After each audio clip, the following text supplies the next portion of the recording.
Փորձեմ կարճ մինչև 10-15 րոպեի ընթացքում ամփոփենք նախորդ տարին առկա թվային ցուցանիշները, հիմնական անելիքները, այնուհետև եթե իհարկե կլինեն հարցեր,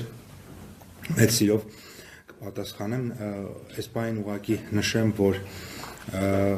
գիտեք ամփոփված է որպես հնայի աճ միայն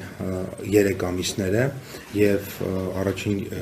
համապատասխանաբար 5.2, 6.4 եւ 6.2% տնտեսական աճ ենք ունեցել առաջին 3 եռամսյակներում եւ ակնկալում ենք, որ համեմատաբար բարձր աճ ենք ունենալու նաեւ 4-րդ եռամսյակում։ Ամեն դեպքում տնտեսական ակտիվության ցուցանիշները դրա մասին են նախորդիվ վկայել։ Եթե 3 եռամսյակներով նայենք, օրինակ տեսնում ենք, որ նաև զուգահեռ թե որքան տրիլիոն ուրեմն դրամի համախառն ներքին արդյունքը ըստ եռամսյակների ստեղծվել եւ տեսնում ենք, որ 3-րդ եռամսյակը ամենամեծն է, այսինքն առաջին եռամսյակը համեմատաբար ավելի փոքր է, երկրորդը ավելի, երրորդը եւ վստահաբար ասում եմ դες, որ 4-րդը շատ ավելի մեծ է լինելու այս թվից։ Համախառն ներքին արդյունքների ընթացիկ գներով, քանի որ ամփոփվել է 24 թվականը, 25-ը դեռ չի հրապարակվել, ըստ տարիների 10.2 տրիլիոն արդեն մեր նախնական հաշվարկով 10.85-86 տրիլիոնի կարգի է լինելու 25-ի արդյունքները, երբ որ ամփոփելու կլինենք եւ տնտեսական աճերն են ըստ տարիների 24-ին 5.9 էլի հուսով ենք, որ 25-ին 6 եւ ամբողջով կսկսվի տնտեսական աճը, բայց բնականաբար չկա դեռ ամփոփած, չեն կարող դրա մասին վերջնահարցություն ունեցել։ Եվ 24 թվականի դոլարային արտահայտության մեր հնան արդեն հասել էր 26 միլիարդ դոլարի եւ կարծում ենք, որ ըստ էության արդեն մինչեւ 28 եւ մի փոքր ավել կլինի նաեւ տարվա արդյունքներով 2025-ը։ Մեկ շնչին ընկնող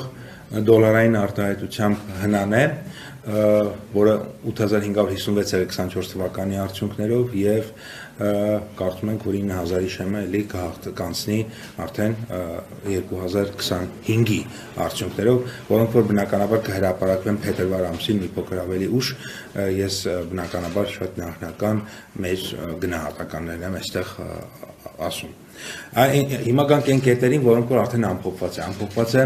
տնտեսական ակտիվությունը, որը 9.1% է եղել, ավելի բարձր քան անցած տարի։ Եթե անցած տարի 8.3% է եղել մեր տնտեսական ակտիվության ցուցանիշը, արդեն 25-ին եղել է 9.1% եւ եթե նկատում եք բոլոր տնտեսության բոլոր ոլորտները աճել են, ծառայությունները ավելի քան 10%-ով, առևտուրը 3%-ով, գյուղատնտեսությունը մոտ 6%-ով, շինարարությունը ավելի քան 20%-ով, արդյունաբերությունը 4.7%-ով, մասնավորապես մշակող արդյունաբերությունը 3.3%-ով, արտահանման եւ ներմուծման կրճատում ունենք, որը պայմանավորված է պարզ ոսկու վերարտահանման կրճատումներով, ինչպես նաեւ այլ ապրանքներ են որոշակիորեն կրճատվել, որոնք այսպես ասած սանկցիոն մեխանիզմների խստացման հետ են կապված, իսկ դուք գիտեք, որ Հայաստանի Հանրապետության կառավարությունը խիստ հետևում է, այսինքն ցանկացած որոշում, որ Եվրոպական միությունը կամ Միացյալ Նահանգները օրինակ ընդունում է Ռուսաստանի դեմ, որ այս կամ այն ապրանքի հետ կապված, մենք դա անմիջապես իգիտություն ենք ընդունում եւ համապատասխան որոշում ենք կայացնում։ Այդ պատճառով օրինակ այն ինչ որ ենթադրենք 23 թվականի Հայաստանի տարածքով գնացել է կամ 24-ին, 25-ին օրինակ թույլ չենք տվել, որովհետեւ մենք սերտ աշխատում ենք եվրոպական մեր գործընկերների հետ այդ առումով եւ դա է պատճառը, որ որոշ ուղղություններով կա վերարտահանման կրճատում։ Արտահանման տեսակարար կշիռն է, այստեղ հետաքրքիրը, կարծիքով ամենահետաքրքիրն է, որ նախորդ տարի մենք Եվրոպական միության մասնաբաժինն է մեր արտահանման մեջ 4.7% էր, այս տարի արդեն բարձրացել է 7.9%-ի։ Գրեթե կրկնապատկվել է այդ մասնաբաժինը եւ այդտեղ կարևոր նշանակություն ունի իհարկե երկու հանգամանք է նշանակություն ունեցել։ Մեկը այն, որ Եվրոպական միությունը արտահանումը ավելացել է, դրա մասին քիչ հետո ես կներկայացնեմ, եւ երկրորդը նաեւ, որ այդ բարձ վերարտահանման, այսինքն այդ կրճատումը, որ նախորդ տարիներին եղել է, ասենք 15-20%, հետո դարձել է, ենթադրենք 8%, դա այն պատճառով չի, որ Եվրոպական միություն արտահանումը կրճատվել է կամ այն ժամանակ շատ մեծ է եղել։ Այդ պատճառով ա եղել, որ մյուս ուղղություններով այդ ոսկու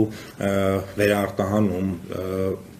ադամանդի վերարտահանում, ենթադրենք, պլատինի վերարտահանում կամ հեռուստացույցի ու սմարթֆոն ժամացույցի վերարտահանում, դրանք նախկինում չեն եղել, հետո ինչ որ պահ եղել են, հիմա նորից չկա, օրինակ նույն սմարթֆոն ժամացույցը մենք տարվա ընթացքում այդ կոդը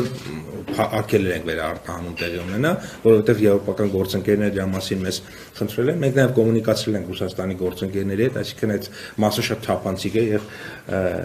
աշխատանքը այդ առումով տարվում է։ Տնտեսության զարգացման ամենալավ ցուցանիշներից մեկը դա աշխատատեղերի թիվն է, գրանցված աշխատատեղերի թիվը, եւ դեկտեմբեր ամսին արդեն 821,470 գրանցված աշխատատեղ կար, սա ինչ է նշանակում, մենք ընդհանրապես 18 թվականի մայիսից հետո անդադ ասում են, որ դա այսպես ասած այն սիրելի գործընկերներ դուք արեցիք դա, ես խնդրում եմ ուրեմն վերջին տարիներին տեսեք ինչ էր տեղի ունենում, անդադ ասում են դե չգրանցված աշխատողները գալիս են գրանցվում են, բայց դա չափ ունի, Ժողովուրդ ջան, կարող լինի 10,000, 20,000, 100,000, բայց այդ ամեն ինչը չափ ունի եւ արդյոք այդ չափը, այդ ամենամեծ չափի ցուցիչը հետեւյալն է 6%-ով աճել է աշխատավարձը, 6%-ով աշխատատեղերը, 6%-ով տնտեսությունը։ Այ եթե լիներ խիստ անհամաչափություն, օրինակ 26%-ով աճեր աշխատատեղերը, բայց տնտեսությունը աճեր 6%-ով, աշխատավարձն էլ աճեր 6%-ով։ Ես կասեի, որ թաքնված աշխատատեղերը եկել գրանցվում են։ Եթե այդ համաչափությունը պահպանվում է, նշանակում է մենք արդեն եկել ենք նրան, որ այդ չգրանցվածը հա դեռ կա, բայց այդ չգրանցվածի պոտենցիալը արդեն շատ քիչ է եւ նոր արձանագրվող աշխատատեղերի մեջ իրականում հենց այն աշխատատեղերն են, որոնք իրապես նոր են ստեղծվում։ Սա մեկ։ Հաջորդը ես հիմա չեմ կարողանում ձեզ ցույց տամ, որովհետեւ գործընկերները երևի ինչ որ լարի կպան, բայց ես շարունակեմ արտաքին առողջապահության ցուցանիշներն եմ ուզում ներկայացնեմ։ Հետևյալը, եթե ափսոս չեն կարող հիմա ցույց տալ, բայց եթե ոսկին հանում ենք, ոսկու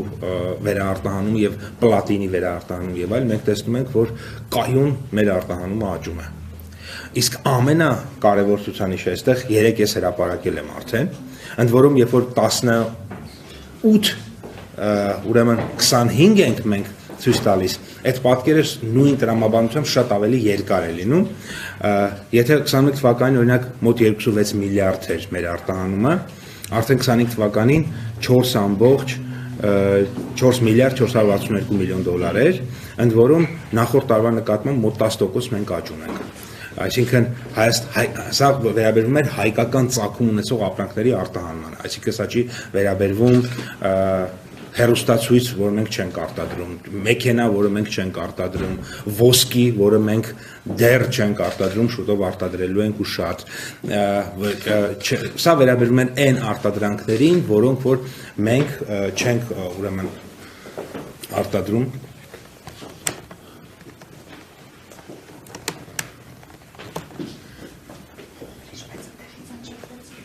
Այնտեղից է եղել։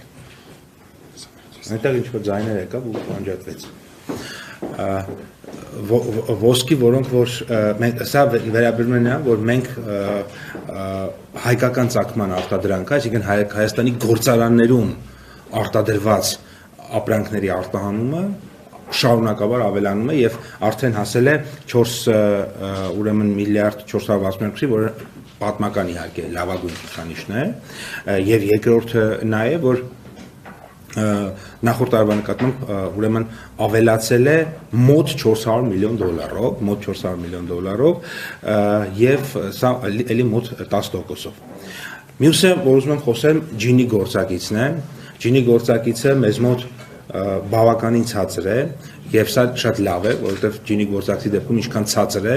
այնքան նշանակում է եկամուտները հասարակության մեջ հավասարաչափ են բաժանված եւ մեր տարածաշրջանի հարևան երկրները Հայաստանում ստեղծված եկամուտները իրենք